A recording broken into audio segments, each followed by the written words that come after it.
இன்றைக்கி நான் பானிபூரி சாப்பிட வெளில போகலான்னு கிளம்பிட்டு இருக்கும்போது ஹேர்லாம் வாஷ் பண்ணணும். ஆனால் ஹேர் வாஷ் பண்ணுறதுக்கு முன்னாடி என் ஸ்கின்னை பார்க்கும்போது ரொம்பவே ட்ரை அண்ட் ஸ்மூத்தாகவே இல்லை. அதே மாதிரி இங்கெல்லாம் ரொம்ப பிளாக்காகவும் இருந்துச்சு. ஸோ நான் அதுக்காக யூஸ் பண்ணது தான் ஹிமாலயா ஃபேஸ் வாஷ். இது ரொம்பவே ஹெல்த்தின்னு இல்லை, இதில் நீம் ஆட் பண்ணியிருக்கனால நம்ம ஃபேஸை டல்லேருந்து ஃப்ளாட்டியாக இருக்கும். இப்போ வந்து இதை ஒரு இது ஓப்பன் பண்ணிக்கிட்டதுக்கப்புறம் ஒரு ஹேண்ட்ஸ் எடுத்துக்கோங்க. ஹேண்ட்ஸ் வேணால் இது கூட ஜெல் இது ஜெல் மாதிரி தான் இருக்கும்.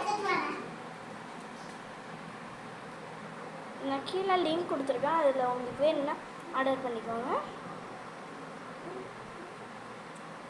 ஒரு நாளைக்கு ஒரு 3 வேலையுமே தடவணும்.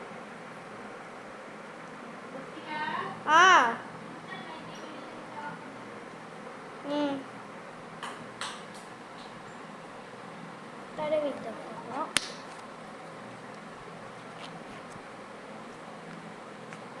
அந்த ஹேண்ட்ஸ், உங்களோட ஹேண்ட்ஸ் வாஷ் பண்ண ஹேண்ட்ஸ் இருக்குல்ல,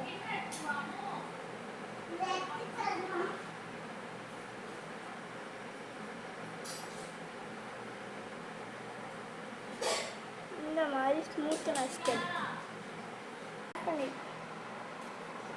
அப்ளை பண்ணதுக்கப்புறம் கூட ஒரு தாட்டி ஃபுல்லாக இது பண்ணி விட்டுக்கோங்க. பண்ணிட்டதுக்கப்புறம் லாஸ்ட்டாக கொஞ்சமாக இது இவ்வளோ மட்டும்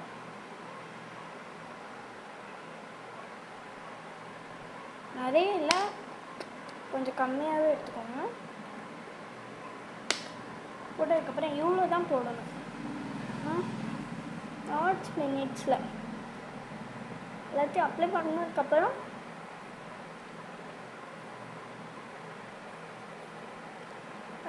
இந்த எடுத்துகிட்டு ஒயிட் கலரில் இருக்குதா, இதுதான் நம்மளோட பிளாக் ஸ்கின்னை ரிமூவ் பண்ண ஹெல்ப் பண்ணும்.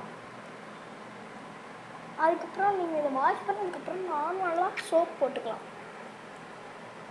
இதை நீங்கள் லிப்புக்கும் அப்ளை பண்ணிக்கலாம். லிப்பில் உள்ளதையும் அப்ளை பண்ணிக்கிட்டு இந்த எடுத்துகிட்ட உள்ளதை நீங்கள் ட்ரைலாக்ஸ் பண்ணிக்கலாம். இப்போ நான் போய் 5 நிமிட்ஸ் காய வச்சுட்டேன். இப்போ நான் போய் என் ஃபேஸை நான் வாஷ் பண்ணிட்டு வரப்போ எப்படி இருக்குன்னு பாருங்கள். எப்படி இருக்குன்னு பிஃபோர் ஆஃப்டரும் காமிக்கிறேன். அதே மாதிரி தான் இது நீங்கள் ஃபவுண்டேஷன் கூட ஆட் பண்ணிக்கலாம். ஃபவுண்டேஷன் கூடயே ஆட் பண்ணி யூஸ் பண்ணிக்கலாம். இது ரொம்ப